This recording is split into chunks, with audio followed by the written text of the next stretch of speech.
मेहनत इतनी खामोशी करो कि कामयाबी शोर मचा दे। आप सभी का करियर प्लस के इस मंच पर बहुत बहुत स्वागत, अभिनंदन।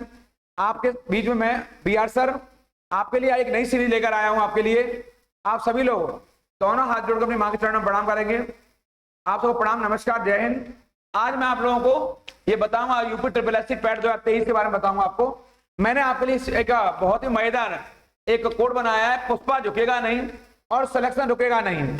ये मॉक टेस्ट का पहला पार्ट मैं आपको चालू करा रहा हूं और ये बहुत बहुत वेरी मोस्ट है।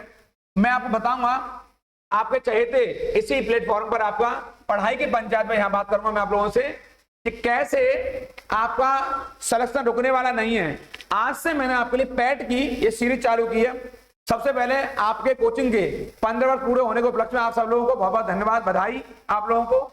और आपका जो स्नेह समर्थन मुझे मिला है, ऐसे मैं उम्मीद करता हूं कि ऑनलाइन क्लास पर भी आपका प्रेम और समर्थन और सहयोग मुझे ऐसे ही मिलता रहेगा। इस क्रम में मैं आपको बताऊंगा आज कि ये पहला मॉक टेस्ट है आपके पैट की सीरीज का, इसलिए आप इन सारे प्रश्नों को अपने नोटबुक में उतारते रहेंगे। मैंने कहा है बिना नोटबुक के और बिना पेन के आप बैठेंगे नहीं, क्योंकि ये प्रश्न आपके लिए बड़े खास हैं। निम्नलिखित में से कौन सा व्यक्ति है जिसे भारत रत्न नहीं मिला, यानी कि दिखाई दे रहा है आपको यहाँ पर, वो कौन है जिसे भारत रत्न नहीं मिला, ये वाला क्वेश्चन हमारा।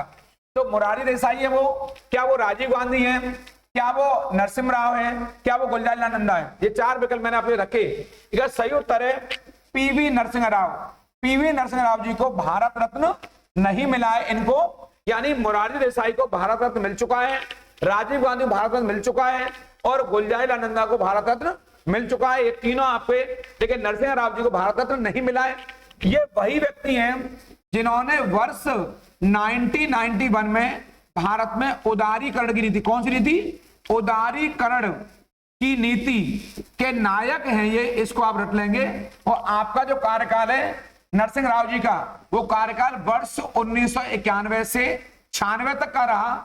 आपके इसी स्वर्णिम कार्यकाल में भारत ने उदारीकरण के दौर को देखा और भारत में पहली बार लाइसेंसिंग राज का अंत हुआ यहां से। और ये वही दौर था जब देश में नए आर्थिक सुधारों की शुरुआत हुई। ये वही व्यक्ति है PV नरसिम्हा राव।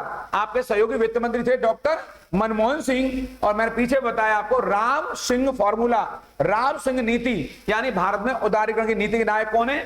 PV नरसिम्हा राव। यद्यपि हम चाहते हैं कि इन्हें भी भारत रत्न मिले और सरकार से हमारी अपेक्षाएं भी हैं, लेकिन कब ऐसा होगा देखते हैं। फिलहाल मोरारजी देसाई, राजीव गांधी और गुलजारीलाल नंदा को भारत रत्न मिला है। इनमें से ये विकल्प आपका बिल्कुल सही है, इन्हें नहीं मिला है भारत रत्न का अवार्ड आपके। इस क्रम में मैंने आपको दूसरा क्वेश्चन बनाया है, कथकली नृत्य दिखाई दे रहा है, किस राज्य से संबंधित है यहाँ पर आपके? तो इसका सही उत्तर है कथकली जो नृत्य है वो कहां संबंधित है? केरल से। कहां से? कथकली का संबंध केरल से, ये दिखाई दे रहा है आप लोगों को। और आप जानते हैं कि जो आंध्र प्रदेश है, तो यहाँ का शास्त्रीय नृत्य कौन सा है? तो पता होगी आपको, यहाँ का शास्त्रीय नृत्य ये कुचिपुड़ी। कौन सा? कुचिपुड़ी। ये आंध्र प्रदेश का शास्त्रीय नृत्य है, देख लेंगे आप लोग यहाँ से। और तमिलनाडु का कौन सा है? भरतनाट्यम। कौन सा? भरतनाट्यम। ये आपको याद भी होगा, नहीं भी है तो लिख लेंगे पुनः यहाँ पर। और जो उड़ीसा का शास्त्रीय नृत्य है वो ओडिसी है। कौन सा है वो ओडिसी शास्त्रीय नृत्य है। और केरल का कौन सा हमारा? वो कथक है। बहुत बहुत इंपॉर्टेंट है, कथक शास्त्रीय नृत्य है, इसको आप रट लेंगे यहाँ से। बाकी मैंने लिख दिया यहाँ पर। अगला क्वेश्चन मैंने आपके लिए बनाया है यहाँ पर इस क्रम में, जो काफी इंपॉर्टेंट है। श्रीनगर किस नदी किनारे बसा है? पूछ रहा हमसे श्रीनगर। मैंने पीछे कहा आपसे कि जब तक क्वेश्चन का नेचर हमें समझ में नहीं आएगा, हम प्रश्नों को उत्तर नहीं बना पाएंगे। मैंने आपको पिछले क्वेश्चन भी इसमें कुछ डाले हैं ताकि आप कंपैरेटिव तुलना कर सकेंगे कि पिछले एग्जाम में क्वेश्चन कैसे आए, और मैंने जो निकाले वो क्वेश्चन आपके पिछले क्वेश्चन से मेल खाते हैं कि नहीं खाते हैं। उनको देख के आपको लगेगा कि उनसे बाहर कोई क्वेश्चन आने वाला नहीं है। मैं आपको इस तीसरे क्वेश्चन कर रहा हूं, उससे पहले बताऊंगा मैं आपको। कल मैंने पिछली सीरीज में आपको दो क्वेश्चन पूछे थे। एक क्वेश्चन पूछा था मैंने आपसे कि महात्मा बुद्ध ने अपना पहला उपदेश कहां पर दिया, तो तमाम विद्यार्थियों कमेंट के माध्यम बताया मुझे उन्होंने पहला उपदेश कहां पर दिया? वाराणसी के सारनाथ में, जो कि बिल्कुल उनका सही उत्तर है। उन सब विद्यार्थियों को बहुत बधाई। और दूसरा क्वेश्चन पूछा था मैंने आपसे कि पेप्सू जो राज्य था उसका नाम पंजाब कब हुआ? तो वर्ष 1956 में उसका नाम, पेप्सू का नाम क्या पड़ा? पंजाब पड़ा। तो जिन बच्चों ने पंजाब नाम बताया वर्ष 1956 1956, उन सबको बधाई बहुत बहुत। अब मैं आपको बता रहा हूं श्रीनगर किस नदी किनारे बसा है। तो आपको जानकारी होनी चाहिए श्रीनगर किस नदी किनारे बसा हुआ है? तो श्रीनगर झेलम नदी किनारे बसा हुआ है यहाँ पर। ये इसका बिल्कुल सही उत्तर है। और आपको जानना चाहिए झेलम का पुराना नाम क्या है? वितस्ता। क्या नाम है? वितस्ता नाम है। और इसी नदी किनारे एक ऐतिहासिक युद्ध हुआ। कौन सा? वो तो बोलते हैं हाइडे स्पीच का युद्ध। क्या बोलते हैं? हाइडे स्पीच का युद्ध बोलते हैं। हाइडे स्पीच का युद्ध बोलते हैं। चूंकि यूनानी लोगों ने इस झेलम का अपनी भाषा में नाम क्या रखा? हाइडे स्पीच। और युद्ध किसके मध्य हुआ है? ये युद्ध बड़ा फेमस है। मैंने पीछे बताया आपको, इतिहास के पन्नों में जो युद्ध कराया मैंने आपको, सिकंदर और पौरश की सेना के मध्य युद्ध हुआ है। इसे बोलते हैं हाइडे स्पीच का युद्ध या वितस्ता का युद्ध या झेलम का युद्ध। ये बहुत वेरी मोस्ट है। अब मेरा आप लोगों से एक प्रश्न है यहाँ पर, आप लोग बताना है कि आखिर श्रीनगर नगर का, जो श्रीनगर है, इस शहर का निर्माण भारत के किस शासक ने किया? जल्दी से मुझे कमेंट बॉक्स में लिखकर बताइए मुझे आप लोग। और फिर मैं कहूंगा आपसे इस चैनल को शेयर और लाइक करना बिल्कुल नहीं भूलेंगे और ज्यादा से ज्यादा लोगों को सब्सक्राइब कराएंगे ताकि मेरी बातें घर घर पहुंच सके। मैं कह चुका हूं आपसे, आज आपकी कोचिंग के 15 वर्ष पूरे हुए और 15 वर्ष पूरे होने को उपलक्ष्य में आपने जो ऑफलाइन क्लास में मुझे सहयोग दिया है और पिछले 1-1.5 माह से मैं आपके बीच में ऑनलाइन भी हूं, तो आपने जो अपना स्नेह दिया है, मुझे जो प्यार दिया है और जो सहयोग समर्थन दिया है, उसके लिए बहुत बहुत शुक्रिया आप लोगों का। ऐसा ही सहयोग में मिलता रहेगा, क्योंकि अब मैंने कहा है अब जन जन की यही पुकार और शिक्षा पहुंचे हर घर द्वार। अगर हर घर द्वार शिक्षा पहुंचेगी तो उसके लिए कोई और नहीं बल्कि आप स्वयं इसके लिए उत्तरदायी हैं और आप ही इसको लेकर जाएंगे घर घर। ये मैं आपको बताना चाहता हूं। मैंने प्रश्न पूछ लिया है, श्रीनगर शहर का निर्माण किस शासक ने कराया? इसको सर्च करते रहिए और कमेंट बॉक्स में लिख के मुझे जल्दी से बताइए। इसका उत्तर मैं कल नई उसमें सीरीज में आऊंगा तो वहां बताऊंगा इसके बारे में आपको। फिलहाल मैं बता दिया आपको झेलम नदी का नाम है कौन सा? वितस्ता नाम है। तो ये एक युद्ध हुआ है सिकंदर और पौरश के मध्य, जो कि ऐतिहासिक रहा। और आपको ये मालूम है सिकंदर ने भारत पर आक्रमण कब किया है? 326 ईसा पूर्व। कब किया? 326 ईसा पूर्व में अटैक किया वो। ये बड़ा महत्वपूर्ण था आपके। ये सिंधु नदी की वैसे सहायक है सारी। सिंधु मूल नदी है और झेलम, चेनाब और रावी ये इसकी सहायक नदियां हैं। ये आपको पता हुआ, यहां से नहीं पता तो मैंने बता दिया यहां से। अगला क्वेश्चन मैंने इस सीरीज में आपके लिए और निकाला है, वो क्वेश्चन है आपके लिए सौर प्रणाली का आविष्कार किसने किया? सौर प्रणाली, वो पूछा सोलर सिस्टम का, सौर मंडल का। क्या वो न्यूटन है? क्या जॉन हेडली है? कॉपरनिकस है? गैलीलियो? तो इसका सही उत्तर कॉपरनिकस है। क्या उत्तर है? कॉपरनिकस का बिल्कुल सही उत्तर है आपके। तो कॉपरनिकस कहां के हैं? कॉपरनिकस पोलैंड के। कहां के हैं? कॉपरनिकस का संबंध कहां से है? पोलैंड से है। बहुत वेरी मोस्ट है। और ये गैलीलियो ये इटली के हैं। अब मैं आपको एक बात बताऊंगा ऐसी, क्योंकि मेरा पता है कॉपरनिकस से यहाँ पर मूल मतलब कॉपरनिकस ही वो पहला व्यक्ति है पोलैंड के, यही वो व्यक्ति जिन्होंने कहा कि पृथ्वी और उनके ग्रह, सूर्य स्थिर है और पृथ्वी सहित सारे ग्रह जो भी हैं, मंगल है चाहे बुध है चाहे शुक्र है, सारे ग्रह उपग्रह ये सूर्य की परिक्रमा कर रहे हैं। यानी सूर्य स्थित है, यानी कि जो सूर्य सिद्धांत दिया यहां से वो इन्होंने दिया कॉपरनिकस, सूर्य स्थिर है और पृथ्वी सहित सभी ग्रह सूर्य की परिक्रमा कर रहे हैं। यह बात बताने वाले कौन थे? कॉपरनिकस थे। ये पोलैंड निवासी हैं, इनको आप रट लेंगे, बहुत इंपॉर्टेंट है। और बाकी न्यूटन सिद्धांत जो कि इंग्लैंड के रहने वाले हैं, उनके बारे में आपको बताइए कि न्यूटन के सिद्धांत हैं आपके, जो न्यूटन ने सिद्धांत दिए हैं उनको को काट नहीं सकता। और न्यूटन के 3 सिद्धांत बड़े पॉपुलर हैं, उन पर चर्चा में आपको जब विज्ञान के पन्नों से बात करूंगा, साइंस के पन्नों पर, तो मैं विस्तार से बताऊंगा कि न्यूटन कौन है, आइंस्टीन कौन है, या आपका थॉमसन कौन है, आपके जो एडिसन कौन है, इनके बारे में बात करूंगा यहां से आपको। ये गैलीलियो इटली के, इन्होंने टेलीस्कोप यानी दूरबीन का आविष्कार किया। किसका किया है? दूरबीन का आविष्कार किया, टेलीस्कोप का। इसको थोड़ा देख लेंगे यहां से आपको। अब मैं बताऊंगा आपको, यानी सौर प्रणाली का आविष्कार किसने किया है? कॉपरनिकस ने। मैं पुनः बता देता हूं इस बारे में। अब मैं आपको लेकर चलूंगा अन्य क्वेश्चन। भारतीय नौसेना के अध्यक्ष पूछ रहा है, भारतीय नौसेना जो नेवल डिपार्टमेंट है उसके अध्यक्ष पद को क्या कहा जाता है?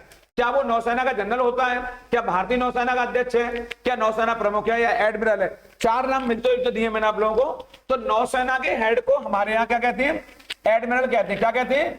एडमिरल कहते हैं। और आप जानते होंगे जो भारतीय है ये थोड़ा सेम हो गया, भारतीय नौसेना और भारतीय नौसेना अध्यक्ष जनरल हो गया। जब ये भारतीय यहाँ पर भारतीय सेना, इसको यहाँ से आपको थोड़ा सा मैं सही कर देता हूँ, गलती से लिख गया हुआ यहाँ पर, इसको आप भारतीय सेना यहां से कर देंगे, इसको भारतीय सेना कर देंगे यहां से आपके, इसको भारतीय सेना का। तो भारतीय जो नौसेना पूछ रहा है, भारतीय नौसेना के हेड को क्या कहते हैं हमारे यहाँ पर? ये कहते हैं एडमिरल कहते हैं, ये इंपॉर्टेंट है। और जो भारतीय हमारे यहाँ जो आपकी ये नौसेना है, इसका हेड तो ये हो गया आपके और भारतीय सेना है उसके हेड को ये थल सेना अध्यक्ष, यानी उसे जो हमारी मूल सेना है, हमारी मूल सेना तीनों है, जल सेना, थल सेना और वायु सेना। जो हमारी यहां लिख देता हूं एक बार को यहाँ पे अलग से, जो वायु सेना है, ये जो वायु सेना है, शायद आपको याद भी होगा, वैसे नहीं याद है उन बच्चों के लिए। वायु सेना के हेड को एयर चीफ मार्शल कहते हैं। क्या कहते हैं? एयर चीफ मार्शल कहते हैं, यहां लिख दिया मैंने आपको इसको। और जो हमारी जल सेना है यानी नौसेना, जो जल सेना है उसके हेड को एडमिरल कहते हैं। बहुत बहुत इंपॉर्टेंट है, इसको आप लोग नोट डाउन कर लेंगे। और जो हमारी थल सेना है उसके हेड को जनरल कहते हैं। ये सर्वोच्च पद है हमारे सेना में, आप जानते होंगे। और तीनों का जो हेड होता है उसे सीडीएस बोलते हैं, चीफ आपका जो डिफेंस स्टाफ है ये बोलते हैं आपके। इन तीनों सेनाओं का हेड के क्या क्या बोलते हैं? सीडीएस बोलते हैं। और आप जानते हैं हमारे यहाँ तीनों सेनाओं का जो हेड होता है और सीडीएस का भी, वो कौन होते हैं? वो राष्ट्रपति होते हैं। राष्ट्रपति हमारे यहाँ सारी सेनाओं के सर्वोच्च कमांडर होते हैं, आपको बताओगे यहाँ पर। तो यहाँ पर सही उत्तर क्या है? भारतीय नौसेना पूछ रहा है, तो सही उत्तर क्या है हमारा? एडमिरल है, जो मैंने आपको यहाँ लिख के बताया। वायुसेना के हेड को एयर चीफ मार्शल, जल सेना के हेड को, नौसेना के हेड को, जल सेना नौसेना एक ही बात है, उसे एडमिरल बोलते हैं। और थल सेना के हेड को जनरल बोलते हैं। ये इंपॉर्टेंट है। इस क्रम में मैं आपको आगे बताऊंगा यहाँ पर ये वाला क्वेश्चन।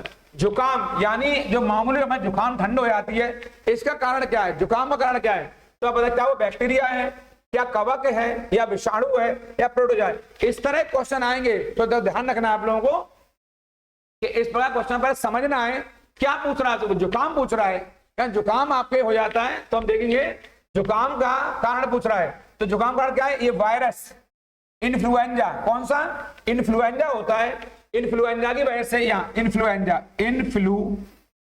आप जानते होंगे ये क्या कारण है? ये हमारे वायरस का कारण है आपके। और वायरस की वजह से क्या होता है? जुकाम हो जाता है। इसका सही उत्तर है, इनको याद कर लेंगे। मैं पीछे आपको साइंस वाले पन्नों से बताया है कि कौन कौन से बैक्टीरिया वाले रोग हैं, कौन कौन से वायरस वाले रोग हैं, कौन से प्रोटोजोआ वाले रोग हैं, और कौन से कवक फंजाई वाले रोग हैं। उनको पिछली क्लास में आप देख लेंगे, मैंने बताया वहां पर, बहुत इंपॉर्टेंट बताया है। एक मैंने साइंस की क्लास ली है बीमारियों वाली, वो बहुत इंपॉर्टेंट है, जादू ट्रिकी अंदाज में बताया, उनको उस क्लास को आप लोग देख लेंगे। इसका सही उत्तर क्या है? ये विषाणु है यहाँ से। अब मैं बताऊंगा आपको, यहीं से अगला पार्ट बताऊंगा, मेनिंजाइटिस रोग। ये साइंस का क्वेश्चन है। मेनिंजाइटिस रोग किसको प्रभावित करता है? तो मेनिंजाइटिस रोग मूल रूप से ये मस्तिष्क को यानी माइंड को प्रभावित करता है। और मेनिंजाइटिस रोग का कारण हमारे यहाँ मूल रूप से क्या है? बैक्टीरिया भी है और वायरस भी है, अलग अलग क्रम में आता है। तो आप बताएंगे मेनिंजाइटिस जो रोग है हमारा, ये वायरस से भी होता है और ये बैक्टीरिया से भी होता है, इसको याद कर लेंगे। लेकिन मेनिंजाइटिस रोग किसे प्रभावित करता है? आपके मस्तिष्क को प्रभावित करता है। ये आपके लिए बहुत बहुत वेरी मोस्ट इंपॉर्टेंट है। आपके यकृत, आप जानते हैं क्या होता है? यकृत किसे बोलते हैं? लीवर को। वृक्क क्या होता है? किडनी होती है हमारे यहाँ पर। और हृदय क्या होता है? हार्ट बोलते हैं। तो इसका उत्तर क्या है आपके मेनिंजाइटिस का? मस्तिष्क। मस्तिष्क माने माइंड वाले पार्ट को प्रभावित करता है।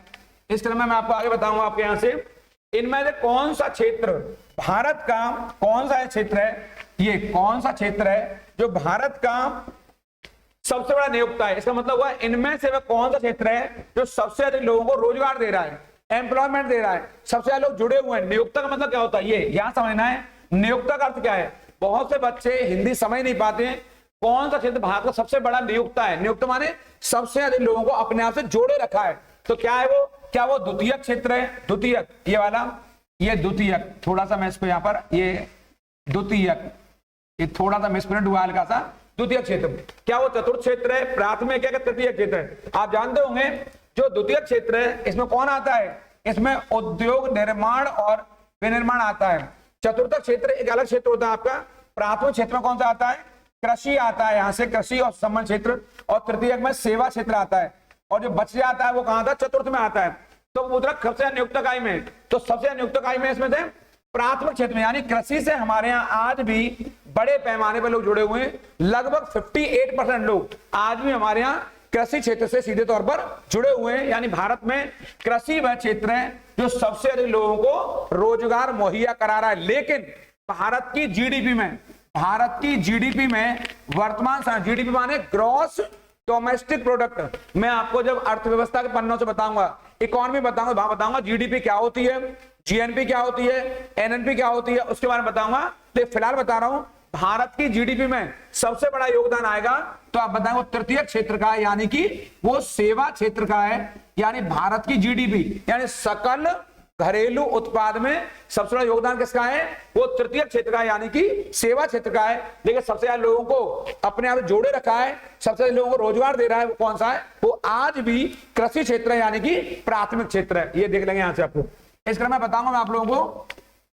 अगला क्वेश्चन बता निकाला है मैंने आपके लिए, सरकारी आयोग इनमें से किससे संबंध? सरकारी आयोग पूछ रहा है, तो आप बताएंगे बैंकिंग क्षेत्र से, केंद्र, ये केंद्र राज्य, देखते ही आंसर आएगा केंद्र राज्य संबंध। याद है केंद्र, सेंट्रल स्टेट रिलेशन। तो क्वेश्चन आएगा सरकारी आयोग का गठन जब हुआ तो उसमें देश के पीएम कौन थे? तो उसमें पहली बात तो इसे गठन कब हो रहा है और उसमें पीएम कौन है? दो क्वेश्चन बता रहा हूं, तो आप बताएंगे इसका गठन हुआ है 1983 में यहां पर, और उसमें देश के पीएम कौन है? श्रीमती इंदिरा गांधी। ये उसमें देश की पीएम है, इसको आप लोग रट लेंगे यहां से। उसमें देश की पीएम कौन है? श्रीमती इंदिरा गांधी देश की उसका पीएम है, आपको इसको देख लेंगे यहां से, यानी 1983 में। लेकिन सरकारी आयोग ने रिपोर्ट कब दी है? रिपोर्ट दी है इस घटना के 4 साल बाद, यानी 1987 में, 1987 में। और उसमें देश के पीएम कौन थे? राजीव गांधी पीएम है जब सरकारी आयोग की रिपोर्ट आई। सरकारी आयोग केंद्र राज्य संबंधों बनने वाला बहुत महत्वपूर्ण आयोग है, और इसने केंद्र राज्य के बाद प्रशासनिक और विधायी मामलों पर अपनी रिपोर्ट दी है, मेनली प्रशासनिक मामलों पर, एडमिनिस्ट्रेटिव मैटर पर, कि केंद्र और राज्य के आपस में कैसे संबंध होने चाहिए और कैसे केंद्र राज्यों के मध्य आपस में सामंजस्य बिठा करके एक दूसरे का विश्वास जीत सकते हैं आपके। तो केंद्र राज्य संबंधों पर सबसे बढ़िया आयोग माना जाता है। ऐसे कई सारे आयोग हैं जो केंद्र राज्य संबंधों बने। देखिए ये कौन सा है? सरकारी आयोग है, इसको आप रट लेंगे, इसका संबंध है केंद्र राज्य संबंधों से। इस क्रम में मैंने आपके लिए अगला क्वेश्चन निकाला यहां से, भारतीय संविधान में ये पूछ रहा है समवर्ती सूची। आप जानते हैं समवर्ती माने कॉन्करेंट लिस्ट। ये पूछा किससे, कहां से ली गई है? क्या वो अमेरिका से ली गई है? क्या वो कनाडा से, जर्मनी या ऑस्ट्रेलिया से? तो सही उत्तर क्या है इसका? ये हमने ऑस्ट्रेलिया से लिए। कहां से लिए? ऑस्ट्रेलिया से लिए। तो जर्मनी से हमने क्या लिया है? जर्मनी से हमने आपातकालीन उपबंध लिए। क्या लिए? इमरजेंसी प्रोविजन लिए जर्मनी से। और कनाडा से हमने क्या लिया है? यहां से हमने एक संघीय व्यवस्था ली है कनाडा से। और क्या लिया कनाडा से हमने? यहां से हमने अवशिष्ट सूची। कौन सूची? यहां से हमने अवशिष्ट सूची भी ली है आपके यहां से। ये भी काफी इंपॉर्टेंट है आपके यहां से, अवशिष्ट सूची। यहां से ये वाला पॉइंट है आपके यहां से, अवशिष्ट सूची भी हमने कनाडा से ली है। और ये तो संघीय की जगह अगर आप करना चाहें यहां पर, तो एक बढ़िया वर्ड है यहां पर। कौन सा? फेडरल वर्ड है। कौन सा वर्ड है? एक वर्ड है हमारा फेडरल। ये फेडरल वर्ड कहीं ना कहीं हमने कनाडा से ही लिया है। बहुत सारी चीज ली है, और संयुक्त राज्य अमेरिका से बहुत सारी चीज ली है, लेकिन हमारे लिए जो बड़ा मामला है वो है फंडामेंटल राइट्स, यानी मूल अधिकार। और एक बार है उपराष्ट्रपति का पद। बहुत सारी चीजें ली है, लेकिन आप फिलहाल इनको याद करिए यहां से, उपराष्ट्रपति का पद और मूल अधिकार हमने कहां से लिया? अमेरिका से। और कनाडा से फेडरल, और अवशिष्ट सूची रेजिडुअरी पावर, और जर्मनी से आपातकाल, और ऑस्ट्रेलिया से हमने समवर्ती सूची लिया। इसको आप लोग रट लेंगे, इनको आप देख लेंगे यहां से। इस क्रम में मैंने आपके लिए अगला क्वेश्चन बनाया है जो बड़ा महत्वपूर्ण है। ये पैड की क्लास चल रही है, इस क्लास को लाइक और शेयर करना बिल्कुल नहीं भूलेंगे, और ज्यादा लोग जोड़िए ताकि मेरी बात घर घर तक पहुंच सके, क्योंकि मेरा नारा यही है, मैं फिर कह रहा हूं एक बार, अब जन जन की यही पुकार और शिक्षा पहुंचे हर घर द्वार। अब वो समय आ चुका है जब शिक्षा हर घर द्वार पहुंच जानी चाहिए। ऐसा कोई घर हमारा ना बचे जहां पर शिक्षा ना पहुंचे। हमारी हर बहन, हमारी हर बेटी, हमारा बेटा आज कहीं ना कहीं अपने पैरों में खड़ा होना चाहिए। और अगर वो सही अर्थों में शिक्षा ले रहा है तो जरूर पैरों पर खड़ा होगा, क्योंकि आज आप देखते होंगे जो संघर्ष करेगा, जो मेहनत करेगा, सफलता उसको जरूर मिलेगी। आज तक कभी ऐसा नहीं हुआ जिसने मेहनत की हो उसे सफलता नहीं मिली हो। मैंने कई अवसरों पर कहा है कि मैंने इस कोचिंग की स्टार्टिंग जो की थी, प्रारंभ किया था एक विद्यार्थी से किया था, और आप देखते हैं आपके सामने उसी एक विद्यार्थी की मेहनत से बढ़ते बढ़ते और आपका एक छोटा सा बीज कैसे वट वृक्ष बन गया है, कैसे बरगद का रूप ले लिया इसने। आपके विशाल का एक ऑफलाइन क्लासेज में हमने काम किया आपके, आप देख रहे होंगे। यही मेरी पहल ऑनलाइन क्लासेज में, अगर मैंने कहा आपका प्यार और आपका समर्थन और स्नेह मिला तो ये आपकी ऑनलाइन क्लास भी एक दिन बरगद का रूप धारण करेंगी, ये मुझे पूरा भरोसा है। इसलिए मैंने जो क्वेश्चन बनाए, इन सारे क्वेश्चनों को अपने मिलने वालों में, रिश्तेदारों में, सहयोगियों में, अपने गांव में जो भी आपके मिलने वाले उन तक पहुंचाइए। क्योंकि मैंने जो पैट की सीरीज चालू की है, मैंने आपको इसका नाम भी दिया है कि पुष्पा झुकेगा नहीं और सिलेक्शन रुकेगा नहीं। ये मैंने यूं ही नहीं लिखा है, मैंने आपको इसलिए लिखा है क्योंकि ये सीरीज लगातार चलती रहेगी और अगले 40 दिन तक मैं लगातार इन क्वेश्चनों को कराऊंगा, क्योंकि इनसे बाहर क्वेश्चन नहीं आएगा। अगर आपने ये क्वेश्चन बना लिए तो आपका सारा मामला यहीं से बन जाएगा। मैं पुराने नए क्वेश्चन मिला के सारे करा दूंगा, इसलिए इस पर आप लगातार बने रहेंगे और लाइक करना बिल्कुल नहीं भूलेंगे। मैं बताऊंगा आपको ग्लोबल वार्मिंग, ये क्वेश्चन निकाला मैंने, ग्लोबल वार्मिंग। ग्लोबल वार्मिंग को हिंदी में भूमंडलीय तापन कहते हैं। क्या कहते हैं? भूमंडलीय तापन, एक वर्ड है यहां से, भूमंडलीय तापन कहते हैं। कई सारे नाम है इसके, ऊष्मीय तापन, भूमंडलीय तापन, ग्लोबल वार्मिंग। दूसरा किस प्रोटोकॉल से जुड़ा हुआ है ग्लोबल वार्मिंग? तो इसका संबंध क्योटो प्रोटोकॉल से, किससे? क्योटो प्रोटोकॉल से। और क्योटो प्रोटोकॉल कहां पर हुआ है? ये जापान का शहर है क्योटो। कहां का शहर है? ये जापान का शहर है। वर्ष 1997 में जापान के क्योटो शहर में ग्लोबल वार्मिंग को लेकर मीटिंग हुई। ये बहुत बड़ी मीटिंग है और ये कहा गया पृथ्वी जो तप रही है, भूमि जो तप रही है, उसके पीछे और कोई उत्तरदायी नहीं, बल्कि कौन है? Green house gases. और यही माना गया ग्रीन हाउस गैसों में सबसे नुकसानदायक कौन सी गैस मानी गई है? Carbon dioxide. कौन सी? CO2।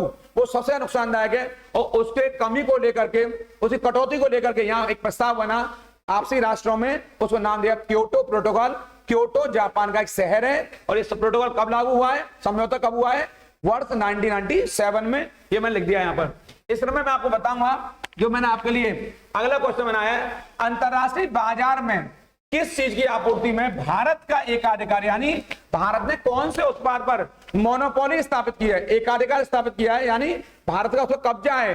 क्या वो लोहा है, क्या वो अभ्रक है, क्या बॉक्साइट है, क्या तांबा है? तो आपके लिए बता देता हूं, वो अभ्रक है। क्या है वो अभ्रक है जिस पर भारत ने एकाधिकार, यानी माइका, यानी माइका कहते हैं हम लोग, कुछ लोग इसको मीका बोलते हैं, यानी अभ्रक पर भारत ने एकाधिकार स्थापित कर रखा है। अभ्रक के उत्पादन भारत का दुनिया में अग्रणी स्थान है, इसलिए भारत का एकाधिकार कौन सी चीज पर है? वो आपके अभ्रक पर है। इसको आप रट लेंगे, बड़ा इंपॉर्टेंट है क्योंकि यहां से कई बार क्वेश्चन एग्जाम में आता है। लोहे की एक बड़ी फेमस खान है हमारे भारत में, वो उस खान का नाम है यहाँ से क्योंझोर। कौन सी खान है वो? क्योंझोर खान है। इसको आप रट लेंगे, यहाँ से बड़ी महत्वपूर्ण खान है आपके, क्योंझोर नाम की खान है आपके। ये उड़ीसा में स्थित है। कहां पर है? ये उड़ीसा में लोहे की एक खान है, इसको थोड़ा रट लेंगे। ऐसे ही हमारे तांबे की खान है खेतड़ी में, बड़ी महत्वपूर्ण है। और बॉक्साइट का उत्पादन हमारे उड़ीसा में बड़े पैमाने पर होता है। बॉक्साइट से, बॉक्साइट कच्चा उत्पाद है। आप जानते होंगे जो कोरापुट क्षेत्र है, कौन सा? कोरापुट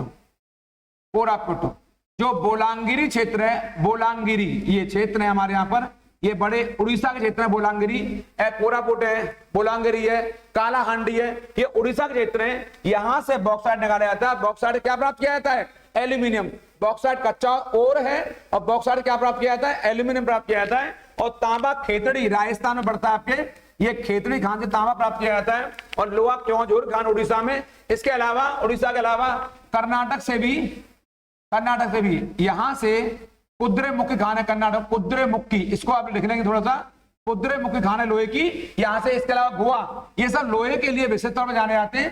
कर्नाटक की कुद्रेमुखी खान, क्योंझोर की, उड़ीसा की क्योंझोर खान, ये बड़ी फेमस है आपके। इसके बारे में आगे चर्चा कराऊंगा आप लोगों से। इस क्रम में मैंने आपके लिए आगे बनाया है, सरकारी संपत्ति को नष्ट ना करना क्या है? सरकारी संपत्ति को, ये क्या सकारात्मक कर्तव्य है कि कानूनी कर्तव्य है कि नागरिक या निषेधात्मक? तो सही उत्तर क्या? नागरिक कर्तव्य है। ये हमारा एक मूल कर्तव्य है। क्या कर्तव्य है? ये हमारा एक मूल कर्तव्य है। इसको आप लोग रट लेंगे यहां से। ये फंडामेंटल ड्यूटीज हैं और फंडामेंटल ड्यूटीज को हमारे यहाँ किस समिति? सरदार स्वर्ण सिंह समिति, ये रट लेंगे। सरदार स्वर्ण सिंह समिति की सिफारिश के आधार पर संविधान में शामिल किया गया।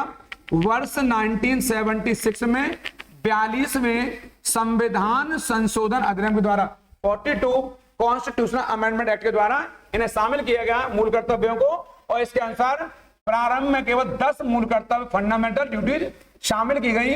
यहां संविधान के भाग 4 के ए में और संविधान के अनुच्छेद 51 के ए में, इसको आप याद कर लेंगे, मैंने ये बहुत इंपॉर्टेंट कराया आपको। भाग 4 के ए में, अनुच्छेद 51 के ए में, और शुरू में कितनी? 10 शामिल की गई। उस समय देश की पीएम कौन थी? श्रीमती इंदिरा गांधी देश की पीएम थी। इन मूल कर्तव्यों को शामिल किया गया, यानी सरकारी संपत्ति नष्ट न करना कायम आएगा, नागरिक कर्तव्य में आएगा। इनको हम लोग मूल कर्तव्य भी कहते हैं। इनको सरदार स्वर्ण सिंह समिति की सिफारिश के आधार पर संविधान में शामिल किया गया है वर्ष 1976 में। किस संशोधन के अनुसार? 42वें संविधान संशोधन के अनुसार। और वर्तमान में कितने मूल कर्तव्य हैं? तो वर्तमान में 11 मूल कर्तव्य हैं। और जो 11वां मूल कर्तव्य है वो हमारे अटल बिहारी वाजपेयी की देन है, उस समय लागू हुआ था हमारे यहाँ। और कौन सा है वो? वो शिक्षा वाला है, शिक्षा के अधिकार वाला है, वो जुड़ा है हमारे यहाँ वर्ष 2002 में जुड़ा है, बड़ा इंपॉर्टेंट है। और 86वें संविधान संशोधन अधिनियम के द्वारा इस समय हमारे संविधान में 11 मूल कर्तव्य हैं, इनको आप देख लेंगे यहां से। इसका मैं आपको बताऊंगा, मैं आपसे यहीं पर प्रसिद्ध युद्ध का नारा दिल्ली चलो, ये चलो दिल्ली या दिल्ली चलो, ये पैट के 2022 के एग्जाम में क्वेश्चन पूछा भी गया आपसे कि चलो दिल्ली का नारा किसने दिया है? क्या भगत सिंह ने दिया है? भगत सिंह ने इंकलाब जिंदाबाद का, इंकलाब जिंदाबाद का नारा दिया। ये आपके लिए बहुत इंपॉर्टेंट है, इंकलाब जिंदाबाद का नारा दिया ये वाला। और इंकलाब जिंदाबाद का मतलब होता है क्रांति की जय हो, क्रांति की विजय हो, क्रांति की जय हो, ये इंकलाब जिंदाबाद का ये इसका अर्थ होता है, इंकलाब जिंदाबाद। ये भगत सिंह ने नारा दिया है। अब पता होगी इंकलाब शब्द का प्रयोग सबसे पहले किसने किया है? आप जानते होंगे इंकलाब शब्द को वैसे हमारे यहाँ मोहम्मद इकबाल ने दिया, जो कि उर्दू के प्रसिद्ध शायर थे। ले इंकलाब जिंदाबाद का नारा किसने दिया है? भगत सिंह ने दिया है, रट लेंगे। लाला लाजपत राय हमारे यहाँ बहुत महत्वपूर्ण, आपको पंजाब केसरी के नाम से भी जाना जाता है, पंजाब केसरी के नाम से भी आपको जाना जाता है। और आपकी जो मृत्यु हुई वो साइमन कमीशन के विरोध के चलते जब मृत्यु हुई, साइमन भारत आया और साइमन वापस जाओ का नारा लगा रहे थे लाहौर में, तो लाठी चार्ज के दौरान आपकी हत्या हुई। एक हम हत्या ही कहेंगे, तो ना लाठी चार्ज होती ना आपकी हत्या होती। साइमन वापस जाओ क्या नारे लगा रहे थे, उस दौरान आपकी हत्या हुई। लाला लाजपत राय गर्मपंथी नेता हमारे यहाँ। सुभाष चंद्र बोस का सही उत्तर है दिल्ली चलो या चलो दिल्ली, ये सुभाष चंद्र बोस ने नारा दिया भारत के। और चंद्रशेखर आजाद हमारे ऐसे युवा क्रांतिकारी जिन्होंने अंग्रेजों को हिला दिया अपने क्रांतिकारी कार्यों से। और आपके नेतृत्व में वर्ष 1924 में पहले हिंदुस्तान रिपब्लिकन एसोसिएशन बनी और बाद में आपका योगदान जब एक और संस्था बनी क्रांतिकारी दिल्ली में वर्ष 1928 में हिंदुस्तान सोशलिस्ट रिपब्लिकन एसोसिएशन, उसमें भी आपका योगदान रहा है। आप आजाद के उपनाम से जाने गए चंद्रशेखर आजाद। और आपके लिए आपकी जो मृत्यु हुई आपके वो आपके इलाहाबाद में, और आपके नाम पर अल्फ्रेड पार्क जो इलाहाबाद में, वहां आपकी मृत्यु हुई थी आपके। सुभाष चंद्र बोस ने ये नारा दिया। और मैं आपके लिए बहुत बड़ी बात बताता हूं, सुभाष चंद्र बोस ने नारा कब दिया, ये कब कहा उन्होंने दिल्ली चलो, तो आपकी जानकारी बता 5 जुलाई, यहां लिख लेंगे, ये रहा 5 जुलाई, इंपॉर्टेंट डेट है ये, 5 जुलाई 1943 यहां पर, ये सिंगापुर में, सिंगापुर का लिख लेंगे इसको, सिंगापुर का टाउन हॉल था। और वहीं पर आपने सर्वोच्च कमांडर, ये रहा सर्वोच्च कमांडर के तौर पर कहा अपने सैनिकों से कि दिल्ली चलो, तुम मुझे खून दो मैं तुम्हें आजादी दूंगा, तुम मुझे खून दो मैं तुम्हें आजादी दूंगा। ये सुभाष चंद्र बोस ने कहा, बहुत इंपॉर्टेंट है। और सर्वोच्च कमांडर पद पर रहते हुए अपने सैनिकों से कहा दिल्ली चलो, यानी कि अपने सैनिकों से आह्वान किया और कहा तुम मुझे खून दो मैं तुम्हें आजादी दूंगा। और आपने ही जय हिंद का नारा भी दिया, यानी सुभाष चंद्र बोस ने जय हिंद का नारा दिया। और एक यहीं पर एक और है, एक नारा और प्रसिद्ध हुआ बाद वाले वर्षों आजादी के बाद, जय जवान जय किसान, जय जवान जय किसान का नारा दिया लाल बहादुर शास्त्री ने। और जय हिंद का नारा दिया है सुभाष चंद्र बोस ने। इन्होंने यहां पर एक लाइन लिख देता हूं, यहां पर 21 अक्टूबर यहां पर 1943 को यहां पर रट लेंगे, सिंगापुर में, बहुत इंपॉर्टेंट है, सिंगापुर में आजाद हिंद सरकार, कौन सरकार? आजाद हिंद सरकार की स्थापना की, यहां से बहुत इंपॉर्टेंट है, यहां पर 21 अक्टूबर 1943 को। और अभी वर्ष 2023 में यहां पर 21 तारीख को इसके 80 वर्ष पूरे होने वाले हैं। ये मैंने आपको एक्स्ट्रा नॉलेज दे दी है, यानी आजाद फौज के 21 अक्टूबर को कितने होने वाले हैं आपके, ये पूरे होने वाले हैं आपके यहां पर 80 वर्ष पूरे होने वाले, कब होने वाले? 21 अक्टूबर 2023 को 80 वर्ष पूरे हो जाएंगे आजाद सरकार के। और मैंने कहा है आपके जो दिल्ली जो नारा दिया जय हिंद का, वो नारा कब आया आपके? वो नारा आया है यहां तो कहा है उन्होंने दिल्ली चलो, और वर्ष 1943-44 में जो नारा दिया आपने किसका? जय हिंद का, वो बड़ा पॉपुलर नारा है, इसको आप देख लेंगे। 43-44 में नारा दिया है जय हिंद का। ये एग्जाम में पूछा गया है कि जय हिंद का नारा किसने दिया, तो आप बताएंगे सुभाष चंद्र बोस ने। और आप ही वो व्यक्ति हैं जिन्होंने सही अर्थों में इसको यहां पर स्थापित किया है। ये दिल्ली चलो का नारा है, चलो दिल्ली कहो या दिल्ली चलो, ये बड़ा महत्वपूर्ण है आपके।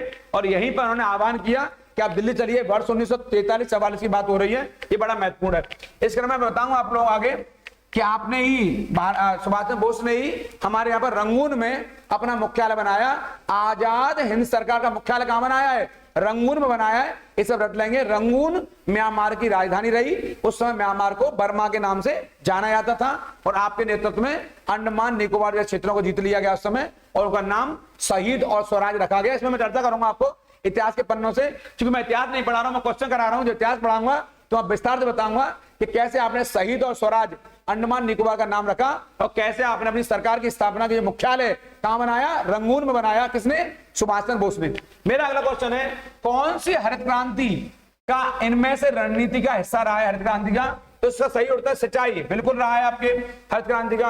रासायनिक उर्वरक और पीड़कनाशी, ये बिल्कुल रहा है। और उच्च उपज देने वाले जो बीज है HYVS high yielding variety seeds, ये क्वेश्चन आपके एग्जाम में यहां पर ये कब आया है? तो ये क्वेश्चन आपके एग्जाम में वर्ष यहां पर 2022 में आया हुआ क्वेश्चन है। ये पैट का क्वेश्चन है, यहाँ पे ये क्वेश्चन आपके एग्जाम में आ चुका है पैट में, यानी कि हरित क्रांति के दौरान ये कौन सी रणनीति का हिस्सा रहे, तो आप बताएंगे। ये चारों पॉइंट, ये तीनों लिखाए मैंने आपको यहां से, ये रहे सिंचाई भी, रासायनिक उर्वरक भी, और पीड़कनाशी, और आपके अच्छी उपज देने वाले बीजों का प्रयोग हुआ यहाँ पर। ये सही उत्तर आपका कौन सा हो जाएगा इसमें?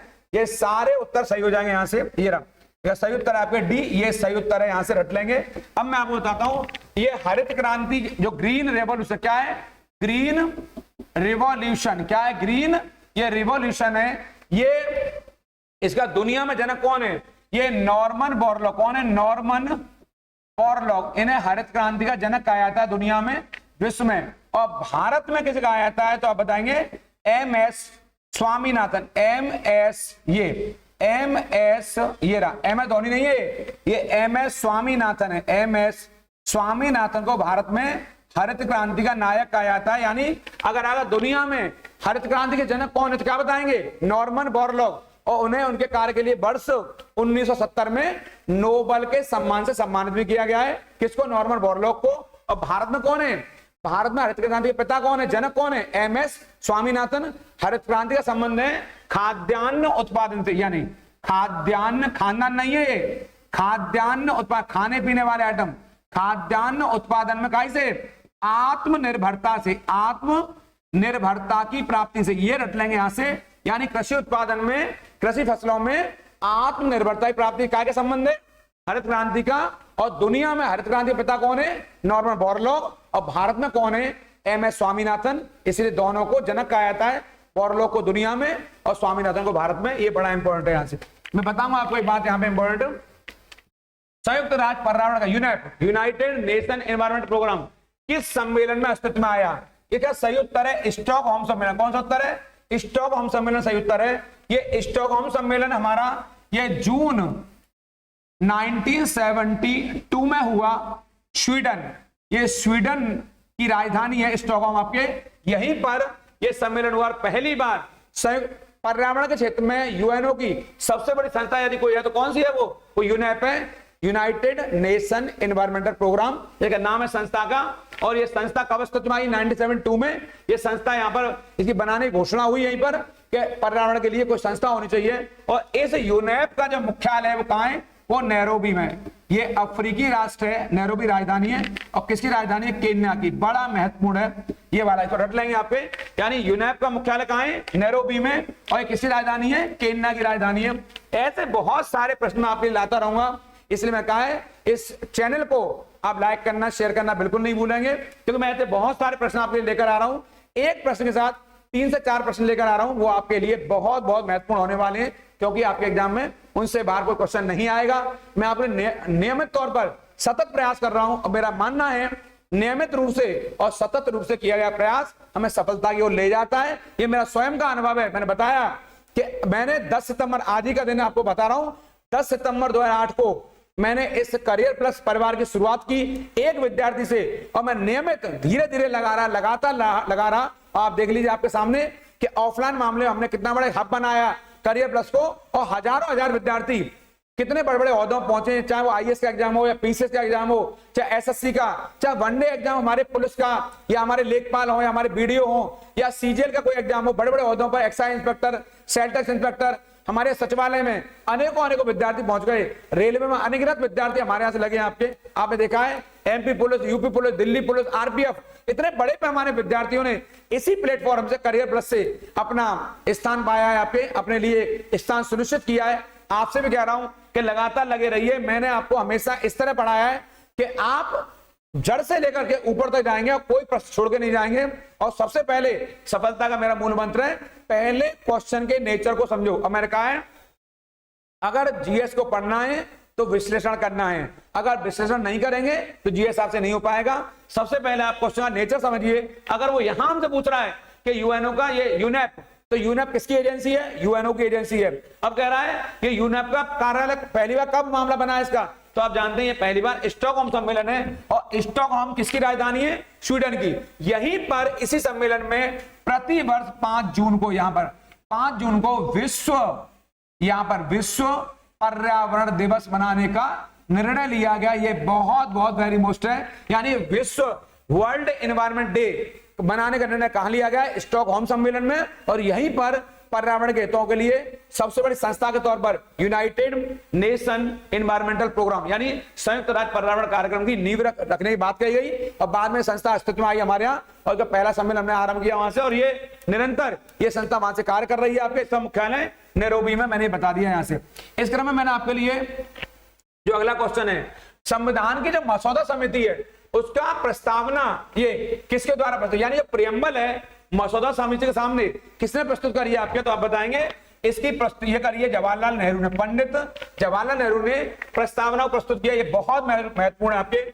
आप जानते हैं जो डॉक्टर भीमराव अम्बेडकर कौन है? ये हमारे यहाँ प्रारूप समिति के कौन है? ये प्रारूप समिति के चेयरमैन थे आप। ये प्रारूप समिति 7 लोग थे। इस प्रारूप समिति को ड्राफ्ट समिति भी कहते हैं, आप जानते हैं। बहुत ड्राफ्ट कमेटी भी कहते हैं, अंग्रेजी में बोल रहा हूं मैं इसको। इसी को हिंदी में मसौदा समिति भी कहते हैं, आप इंपोर्ट कर लेना इसको। ये डॉक्टर भीमराव अम्बेडकर, ये आपने 13, यहाँ पर बहुत इंपॉर्टेंट है, ये 13 दिसंबर यहाँ पर 1946 को जो आपने उद्देश्य प्रस्ताव प्रस्तुत किए, उन्हीं के तहत आपके इनको प्रस्तावना कहा जाता है। संविधान की मसौदा समिति की समझ प्रस्तावना किसके द्वारा प्रस्तुत की गई, तो आप बताएंगे ये किसने प्रस्तुत किया आपके, आप बताएंगे पंडित जवाहरलाल नेहरू ने। और पंडित जवाहरलाल नेहरू ने ही 13 दिसंबर 1940 को अपने प्रसिद्ध ये रहा उद्देश्य प्रस्ताव रखे, कहां? संविधान सभा के सामने उद्देश्य प्रस्ताव रखे। ये बहुत इंपॉर्टेंट है। और इन्हीं के द्वारा ये रहा, इन्हीं के द्वारा जो मसौदा समिति के सामने प्रस्तावना रखी गई, इन्हीं के किस द्वारा? पंडित नेहरू के द्वारा। और मसौदा समिति का चेयरमैन कौन है? ये डॉक्टर भीमराव अम्बेडकर है। तो ये बीएन राव कौन है? ये संविधान सभा के संवैधानिक सलाहकार थे। कौन थे? ये संवैधानिक सलाहकार हैं। ध्यान देना बातों पर थोड़ा सा, यहां से बड़ा इंपॉर्टेंट है। और संविधान सभा की पहली मीटिंग कब हो रही है? 9 दिसंबर 1946 को। और उसके पहले अध्यक्ष कौन है? डॉक्टर सच्चिदानंद सिन्हा। ये मैं आपको अगला क्वेश्चन बताऊंगा। यानी प्रस्तावना किसके द्वारा प्रस्तुत की गई है आपके? पंडित जवाहरलाल नेहरू के द्वारा। और इसका चेयरमैन कौन है? डॉक्टर भीमराव अम्बेडकर। इस क्रम में मैं आगे बताऊंगा आपको। यहां से मैंने अगला क्वेश्चन बनाया है, क्वेश्चन में 18 है, जैन धर्म का कौन त्रिरत्न नहीं है? त्रिरत्न पूछ रहा है, क्या सही विश्वास, ज्ञान या दृष्टि या आचरण? तो इसका सही उत्तर है आपके सम्यक दृष्टि। ये सम्यक, ये किसका है? ये बौद्ध धर्म का है। ये कहां से लिया गया है? ये बौद्ध धर्म का है। ये जैन पूछ रहा है आपसे, आप जानते होंगे आप लोग, बहुत महत्वपूर्ण है। यहां से आपके मैं ऐसे कहता हूं, ये सम्यक, ये रहा दर्शन, एक तो ये है इनका सम्यक ज्ञान और सम्यक आचरण। ये जैन धर्म के त्रिरत्न है। यानी कि दर्शन मतलब विश्वास से, यहां पर ज्ञान मतलब ये रहा, आचरण ये रहा। विश्वास आ जाए तो घबराएंगे नहीं। दर्शन और विश्वास एक ही बात है। ये जैन धर्म के त्रिरत्न हैं। और जैन धर्म के ये त्रिरत्न बहुत इंपॉर्टेंट है। आप जानते हैं जैन धर्म के संस्थापक कौन है? ऋषभदेव। कौन है? ऋषभदेव। और जैन धर्म के वास्तविक संस्थापक कौन है? महावीर स्वामी। और जैन धर्म में कितने तीर्थंकर हुए? 24 तीर्थंकर हुए, 24 धर्मगुरु हुए, इनको देख लेंगे। और 24वें धर्मगुरु कौन है? महावीर स्वामी। और पहले कौन है? ऋषभदेव। इस क्रम में मैं बताऊंगा आप लोगों को, यहां से बड़ा इंपॉर्टेंट है ये वाला पार्ट। हिमालय के स्थान में कौन सा सागर विद्यमान था पहले? क्या लाल सागर, अरब सागर, मृत सागर? ये टेथिस सागर, ये टेथिस सागर था। यहां पर टेथिस सागर, कौन सागर? टेथिस सागर था। और टेथिस सागर के स्थान पर ही हिमालय अस्तित्व में आया। आप लोग जानते हैं तेथिस सागर बहुत इंपॉर्टेंट है आपके लिए, एग्जाम में क्वेश्चन आना है तेथिस सागर से, बड़ा महत्वपूर्ण क्वेश्चन है आपके। अब देख लेंगे तेथिस सागर के कौन आया है, ये आया है आपके हिमालय अस्तित्व में आया है। और हिमालय के बारे में जानते हैं आप लोग, हिमालय के बारे में विस्तार से भूगोल में पढ़ाऊंगा, कहां पढ़ाऊंगा, ज्योग्राफी पढ़ाऊंगा, इसको आप लोग देख लेना। ऐसे इस क्रम में मैं आपको बताऊंगा अगला क्वेश्चन आपके यहां से, राष्ट्रवाद की पहली स्पष्ट अभिव्यक्ति किस क्रांति के साथ हुई है, तो यहां बताऊंगा ये वर्ष 2022 के पैट के एग्जाम में आया, इंपॉर्टेंट है। तो एक सही उत्तर है अमेरिकी क्रांति। कौन सी क्रांति, अमेरिकी क्रांति। तो आंसर आएगा अमेरिकी क्रांति कब हुई है, अमेरिकी क्रांति वर्ष ये रहा 1776 में हुई है। और यहीं पर राष्ट्रवाद की ये आया है। रूसी क्रांति कब हुई है, वर्ष 1917 में हुई है आपके। और औद्योगिक क्रांति कब हुई है, 18वीं शताब्दी के मध्य में हुई, यानी 1750 यहां पर हुई है लगभग, तब 18वीं सदी के मध्य में। और फ्रांसीसी क्रांति कब हुई है आप जानते हैं, 1789 में हुई है। यहां पर बहुत महत्वपूर्ण क्वेश्चन आया है, राष्ट्रवाद की पहली स्पष्ट अभिव्यक्ति इनमें किस क्रांति के साथ हुई, तो आप बता देंगे अमेरिकी क्रांति, ये वाला। तो आप जानते हैं यहां पर अमेरिकी क्रांति का फेमस नारा है, प्रतिनिधित्व नहीं तो कर नहीं, नो टैक्सेशन विदाउट रिप्रेजेंटेशन, आप जानते होंगे। और रूसी क्रांति का एक बहुत फेमस नारा था, शांति, भूमि, रोटी और लोकतंत्र। ये रहा शांति, रूसी क्रांति का ये शांति, ये रहा शांति।